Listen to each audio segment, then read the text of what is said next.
അധ്യായം 72 അൽ ജിന്ന്. മക്കയിൽ അവതരിച്ചത്.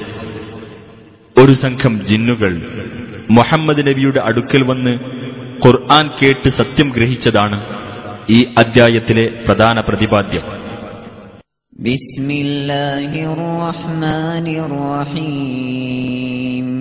ഖുൽ ഊഹിയ ഇലയ്യ അന്നഹു ഇസ്തമഅ നഫറുൻ മിനൽ ജിന്നി ഫഖാലൂ ഇന്നാ സമിഅനാ ഖുർആനൻ അജബാ. നബിയെ പറയുക, ജിന്നുകളിൽ നിന്നുള്ള ഒരു സംഘം ഖുർആൻ ശ്രദ്ധിച്ചു കേൾക്കുകയുണ്ടായി എന്ന് എനിക്ക് ദിവ്യബോധനം നൽകപ്പെട്ടിരിക്കുന്നു. എന്നിട്ടവർ സ്വന്തം സമൂഹത്തോട് പറഞ്ഞു, തീർച്ചയായും അത്ഭുതകരമായ ഒരു ഖുർആൻ ഞങ്ങൾ കേട്ടിരിക്കുന്നു. യഹ്ദീ ഇലർ റുശ്ദി ഫആമന്നാ ബിഹി വലൻ നുശ്രിക ബിറബ്ബിനാ അഹദാ. അത് സന്മാർഗത്തിലേക്ക് വഴി കാണിക്കുന്നു. അതുകൊണ്ട് ഞങ്ങൾ അതിൽ വിശ്വസിച്ചു. മേലിൽ ഞങ്ങളുടെ രക്ഷിതാവിനോട് ആരെയും ഞങ്ങൾ പങ്കുചേർക്കുകയേ ഇല്ല. വഅന്നഹു തആലാ ജദ്ദു റബ്ബിനാ മത്തഖദ സാഹിബതൻ വലാ വലദാ. നമ്മുടെ രക്ഷിതാവിന്റെ മഹത്വം ഉന്നതമാകുന്നു. അവൻ കൂട്ടുകാരിയെയോ സന്താനത്തെയോ സ്വീകരിച്ചിട്ടില്ല.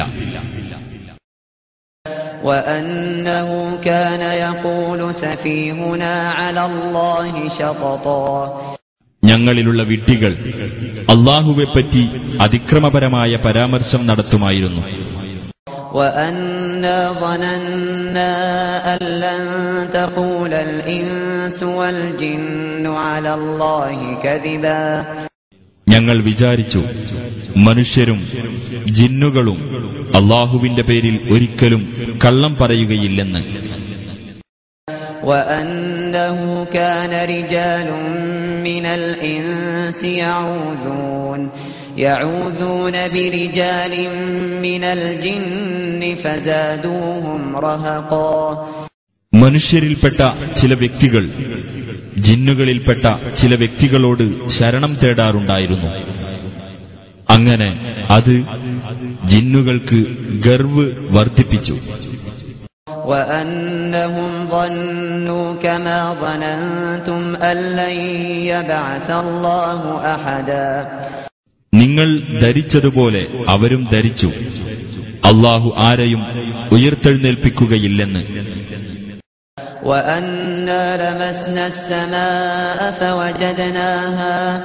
فوجدناها ملئت حرسا شديدا وشهبا. ഞങ്ങൾ ആകാശത്തെ സ്പർശിച്ചു നോക്കി. അപ്പോൾ അത് ശക്തിമത്തായ പാറാവുകാരാലും തീജ്വാലകളാലും നിറക്കപ്പെട്ടതായി ഞങ്ങൾ കണ്ടെത്തി. وأنا كنا نقعد منها مقاعد للسمع فمن يستمع الآن يجد له شهابا رصدا. ആകാശത്തിലെ ചില ഇരിപ്പിടങ്ങളിൽ ഞങ്ങൾ കേൾക്കാൻ വേണ്ടി ഇരിക്കാറുണ്ടായിരുന്നു. എന്നാൽ ഇപ്പോൾ ആരെങ്കിലും ശ്രദ്ധിച്ചു കേൾക്കുകയാണെങ്കിൽ കാത്തിരിക്കുന്ന അഗ്നിജ്വാലയെ അവന് കണ്ടെത്താനാവും. وأنا لا ندري أشر أريد بمن في الأرض أم أراد بهم ربهم رشدا. ഭൂമിയിലുള്ളവരുടെ കാര്യത്തിൽ തിന്മയാണോ ഉദ്ദേശിക്കപ്പെട്ടിട്ടുള്ളത്, അതല്ല അവരുടെ രക്ഷിതാവ് അവരെ നേർവഴിയിലാക്കാൻ ഉദ്ദേശിച്ചിരിക്കുകയാണോ എന്ന് ഞങ്ങൾക്കറിഞ്ഞുകൂടാ. وأنا منا الصالحون ومنا دون ذلك كنا طرائق قددا. ഞങ്ങളാകട്ടെ, ഞങ്ങളുടെ കൂട്ടത്തിൽ സദ്വൃത്തന്മാരുണ്ട്, അതിൽ താഴെയുള്ളവരും ഞങ്ങളുടെ കൂട്ടത്തിലുണ്ട്. ഞങ്ങൾ വിഭിന്ന മാർഗങ്ങളായി തീർന്നിരിക്കുന്നു. وأنا ظننا أن لن نعجز الله في الأرض ولن نعجزه هربا. ഭൂമിയിൽ വെച്ച് അല്ലാഹുവെ ഞങ്ങൾക്ക് തോൽപ്പിക്കാനാവില്ല എന്നും ഓടി മാറിക്കളഞ്ഞിട്ട് അവനെ തോൽപ്പിക്കാനാവില്ലെന്നും ഞങ്ങൾ ധരിച്ചിരിക്കുന്നു.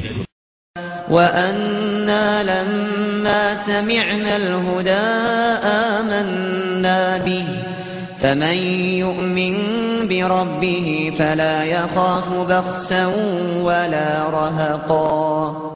സന്മാർഗം കേട്ടപ്പോൾ ഞങ്ങൾ അതിൽ വിശ്വസിച്ചിരിക്കുന്നു. അപ്പോൾ ഏതൊരുത്തൻ തന്റെ രക്ഷിതാവിൽ വിശ്വസിക്കുന്നുവോ അവൻ യാതൊരു നഷ്ടത്തെയും അനീതിയെയും പറ്റി ഭയപ്പെടേണ്ടി വരില്ല. وَأَنَّا مِنَّا الْمُسْلِمُونَ وَمِنَّا الْقَاسِطُونَ فَمَنْ أَسْلَمَ فَأُولَئِكَ تَحَرَّوْا رَشَدًا. ഞങ്ങളുടെ കൂട്ടത്തിൽ കീഴ്പ്പെട്ടു ജീവിക്കുന്നവരുണ്ട്, അനീതി പ്രവർത്തിക്കുന്നവരും ഞങ്ങളുടെ കൂട്ടത്തിലുണ്ട്. എന്നാൽ ആർ കീഴ്പ്പെട്ടിരിക്കുന്നുവോ അത്തരക്കാർ സന്മാർഗം അവലംബിച്ചിരിക്കുന്നു. وَأَمَّا الْقَاسِطُونَ فَكَانُوا لِجَهَنَّمَ حَطَبًا. അനീതി പ്രവർത്തിച്ചവരാകട്ടെ നരകത്തിനുള്ള വിറകായിത്തീരുന്നതാണ്. وَأَن لَّوِ اسْتَقَامُوا عَلَى الطَّرِيقَةِ لَأَسْقَيْنَاهُم مَّاءً غَدَقًا. ആ മാർഗത്തിൽ അഥവാ ഇസ്ലാമിൽ അവർ നേരെ നിലകൊള്ളുകയാണെങ്കിൽ നാം അവർക്ക് ധാരാളമായി വെള്ളം കുടിക്കാൻ നൽകുന്നതാണ്. لِنَفْتِنَهُمْ فِيهِ وَمَن يُعْرِضْ عَن ذِكْرِ رَبِّهِ يَسْلُكْهُ عَذَابًا صَعَدًا. അതിലൂടെ നാം അവരെ പരീക്ഷിക്കുവാൻ വേണ്ടിയത്രേ അത്. തന്റെ രക്ഷിതാവിന്റെ ഉത്ബോധനത്തെ വിട്ട് ആർ തിരിഞ്ഞുകളയുന്നുവോ അവനെ രക്ഷിതാവ് പ്രയാസകരമായ ശിക്ഷയിൽ പ്രവേശിപ്പിക്കുന്നതാണ്. وَأَنَّ الْمَسَاجِدَ لِلَّهِ فَلَا تَدْعُوا مَعَ اللَّهِ أَحَدًا. പള്ളികൾ അല്ലാഹുവിനുള്ളതാകുന്നു, അതിനാൽ നിങ്ങൾ അല്ലാഹുവോടൊപ്പം ആരെയും വിളിച്ചു പ്രാർത്ഥിക്കരുത്. وَأَنَّهُ لَمَّا قَامَ عَبْدُ اللَّهِ يَدْعُوهُ كَادُوا يَكُونُونَ عَلَيْهِ لِبَدًا. അല്ലാഹുവിന്റെ ദാസനായ നബി അവനോട് പ്രാർത്ഥിക്കുവാനായി എഴുന്നേറ്റു നിന്നപ്പോൾ അവർ അദ്ദേഹത്തിന് ചുറ്റും തിങ്ങിക്കൂടുവാനൊരുങ്ങി. قُلْ إِنَّمَا أَدْعُو رَبِّي وَلَا أُشْرِكُ بِهِ أَحَدًا. നബിയെ പറയുക, ഞാൻ എന്റെ രക്ഷിതാവിനെ മാത്രമേ വിളിച്ചു പ്രാർത്ഥിക്കുകയുള്ളൂ, അവനോട് യാതൊരാളെയും ഞാൻ പങ്കുചേർക്കുകയില്ല. قُلْ إِنِّي لَا أَمْلِكُ لَكُمْ ضَرًّا وَلَا رَشَدًا. പറയുക, നിങ്ങൾക്ക് ഉപദ്രവം ചെയ്യുക എന്നതോ നിങ്ങളെ നേർവഴിയിലാക്കുക എന്നതോ എന്റെ അധീനതയിലല്ല. قُلْ إِنِّي لَن يُجِيرَنِي مِنَ اللَّهِ أَحَدٌ وَلَنْ أَجِدَ مِن دُونِهِ مُلْتَحَدًا. പറയുക, അല്ലാഹുവിന്റെ ശിക്ഷയിൽ നിന്ന് ഒരാളും എനിക്ക് അഭയം നൽകുകയേ ഇല്ല. തീർച്ചയായും അവനു പുറമെ ഒരു അഭയസ്ഥാനവും ഞാൻ ഒരിക്കലും കണ്ടെത്തുകയുമില്ല. إِلَّا بَلَاغًا مِّنَ اللَّهِ وَرِسَالَاتِهِ وَمَن يَعْصِ اللَّهَ وَرَسُولَهُ فَإِنَّ لَهُ نَارَ جَهَنَّمَ خَالِدِينَ فِيهَا أَبَدًا. അല്ലാഹുവിങ്കൽ നിന്നുള്ള പ്രബോധനവും അവന്റെ സന്ദേശങ്ങളും ഒഴികെ മറ്റൊന്നും എന്റെ അധീനതയിലില്ല. വല്ലവനും അല്ലാഹുവേയും അവന്റെ ദൂതനെയും ധിക്കരിക്കുന്ന പക്ഷം തീർച്ചയായും അവനുള്ളതാണ് നരകാഗ്നി. അത്തരക്കാർ അതിൽ നിത്യവാസികളായിരിക്കും. حتى إذا رأوا ما يوعدون فسيعلمون من أضعف ناصرا وأقل عددا. അങ്ങനെ അവർക്ക് താക്കീത് നൽകപ്പെടുന്ന കാര്യം അവർ കണ്ടുകഴിഞ്ഞാൽ ഏറ്റവും ദുർബലനായ സഹായി ആരാണെന്നും എണ്ണത്തിൽ ഏറ്റവും കുറവ് ആരാണെന്നും അവർ മനസ്സിലാക്കിക്കൊള്ളും. قل إن أدري أقريب ما توعدون أم يجعل له ربي أمدا. നബിയെ പറയുക, നിങ്ങൾക്ക് താക്കീത് നൽകപ്പെടുന്ന കാര്യം അടുത്തു തന്നെയാണോ അതല്ല എന്റെ രക്ഷിതാവ് അതിന് അവധി വച്ചേക്കുമോ എന്ന് എനിക്കറിയില്ല. عالم الغيب فلا يظهر على غيبه أحدا. അവൻ അദൃശ്യം അറിയുന്നവനാണ്, എന്നാൽ അവൻ തന്റെ അദൃശ്യജ്ഞാനം യാതൊരാൾക്കും വെളിപ്പെടുത്തി കൊടുക്കുകയില്ല. إلا من ارتضى من رسول فإنه يسلك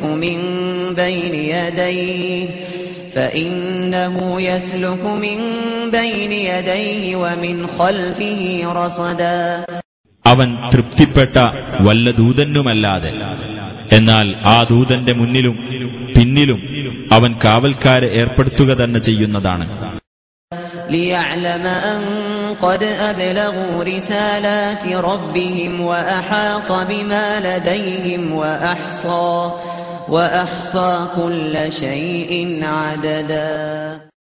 ആ ദൂതന്മാർ തങ്ങളുടെ രക്ഷിതാവിന്റെ ദൗത്യങ്ങൾ എത്തിച്ചുകൊടുത്തിട്ടുണ്ട് എന്ന് അല്ലാഹു അറിയാൻ വേണ്ടി അവരുടെ പക്കലുള്ളതിനെ അവൻ പരിപൂർണമായി അറിഞ്ഞിരിക്കുന്നു. എല്ലാ വസ്തുവിന്റെയും എണ്ണം അവൻ തിട്ടപ്പെടുത്തിയിരിക്കുന്നു.